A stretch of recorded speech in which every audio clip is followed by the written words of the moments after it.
वो हृदय में विराजमान है, परंतु हृदय रूपी मंदिर को छोड़ करके और अपने हाथों से मंदिर बना करके उन मंदिरों में अपने हाथों से परमात्मा रूपी कुछ स्टैचू बना करके रख दिए और उनको भगवान मान करके इस मनुष्य ने पूजना प्रारंभ कर दिया। इससे हानि ये हुई कि जो लोगों के अंदर आत्मिक बल था वो समाप्त हो गया। आप रोज अखबार देखते हैं, अब तो अखबार की भी जरूरत नहीं है, फेसबुक है, व्हाट्सएप है, सोशल मीडिया है। आपके बच्चे आजकल कौन सा रास्ता अपना रहे हैं? जो सबसे सरल है, जो सबसे आसान है, जिसमें मेहनत ना करनी पड़े। और जब मेहनत करने के लिए उनके ऊपर दबाव आता है, दबाव कौन देता है? कोई नहीं देता। लोग कोई माता पिता को दोष देते हैं, कोई शिक्षक को दोष देते हैं। जरा विचार करो, जब गुरुकुल शिक्षा प्रणाली यहाँ पर हुआ करती थी तो क्या इतनी सुविधाएं मिलती थी बच्चों को जो आज मिल रही है? लेकिन फिर भी वो बच्चे आत्महत्या नहीं करते थे। आजकल बच्चों से यदि पढ़ाई का बर्डन सहन नहीं होता तो आत्महत्या कर लेते हैं।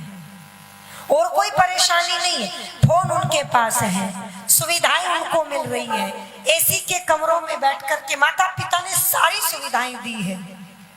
बस माता पिता ये अपेक्षा रख रहे हैं कि हमारे बच्चे कामयाब हो जाएं। तो इस बात को नेगेटिविटी में ला करके बच्चों का आत्मिक चिंतन इतना कमजोर हो गया कि वो बच्चे आत्महत्या कर रहे हैं। क्यों? क्योंकि जिन शिक्षण संस्थान में आपके बच्चे जा रहे हैं वहां आपके बच्चों को आईपीएस अधिकारी बनाने की बात तो की जाती है, पर परमात्मा है या परमात्मा की भक्ति करनी चाहिए, बोलो, ऐसी चर्चा और ऐसा चिंतन कराया नहीं जाता। एक बहुत बड़ा शिक्षण संस्थान जो दिल्ली के अंदर चलता है, यूपीएससी के बच्चों की तैयारी कराता है, जो उसका हेड है, जिसको विकास दिव्य कीर्ति के नाम से जानते हैं लोग, वो स्टेटमेंट देता है कि जब कर्मों के द्वारा मुझे फल मिलेगा तो मैं परमात्मा की, भगवान की भक्ति करके समय को बर्बाद क्यों करूं? अब आप विचार करो, ऐसी भावना का व्यक्ति जिन बच्चों को पढ़ाएगा, क्या वो बच्चे ईश्वर के भक्त बन सकेंगे? जिनको परमात्मा की भक्ति करके समय की बर्बादी लगती है, याद रखना उनके अंदर कभी आत्मिक चिंतन, आत्मिक बल हो ही नहीं सकता। ऋषिवर देव दयानंद महाराज को जब हम पढ़ेंगे बच्चों तो 18 घंटे की समाधि लगाते थे ऋषि, और उन 18 घंटों की समाधि के बाद भी इतना काम ऋषि करके गए हैं इस समाज का, बोलो, इतना काम ये लोग कर भी नहीं पा रहे हैं, जो कहते हैं कि परमात्मा की भक्ति करने से समय की बर्बादी होती है।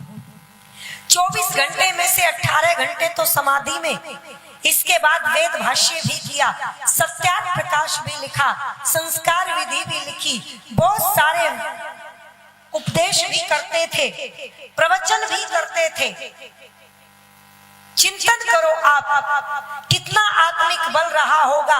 बहुत सारे विरोधियों का सामना भी किया करते थे, परंतु इसके बाद भी कितना आत्मिक बल था ऋषि के अंदर कि जब नकली दयानंद बना करके गधे पर बिठाया गया, जूते की माला गले में डाल दी गई, काला मुंह करके गधे पर बिठा करके नकली दयानंद, एक व्यक्ति को दयानंद बनाया और सड़कों में घुमा दिया। शिष्य दौड़ करके गए, महाराज अपमान कर रहे हैं लोग, अपमान कर रहे हैं। एक व्यक्ति को दयानंद बनाया, नकली दयानंद बना करके, काला मुंह करके, जूतों की माला पहना करके, गधे पर बिठा करके सड़कों पर जुलूस निकाल रहे हैं। ये अपमान हमसे सहन नहीं हो पाएगा। वो ऋषि कहते हैं, मुस्कुरा करके कहते हैं कि तुम चिंता क्यों कर रहे हो, जो नकली दयानंद होगा उसका तो यही हाल होना चाहिए असली तो तेरे सामने बैठा है। बजाने का मन कर तो बजा लो, हल्की हल्की बजा रहे हैं। अच्छे काम करने में सोचना नहीं चाहिए। अच्छा विचार करो, इतना आत्मिक बल, यदि आज व्यक्ति किसी सभा में जाए और उसको बैठने के लिए कुर्सी ना मिले और नीचे बैठना पड़ जाए तो लोग इसको ही अपमान समझ लेते हैं। और वहां इतना अपमान करने के बाद भी वो मुस्कुरा करके कहता है प्रभु का दीवाना कि नकली दयानंद का यही हाल होना चाहिए। इसलिए बच्चों कुछ भी बनना परंतु परमात्मा को कभी छोड़ना।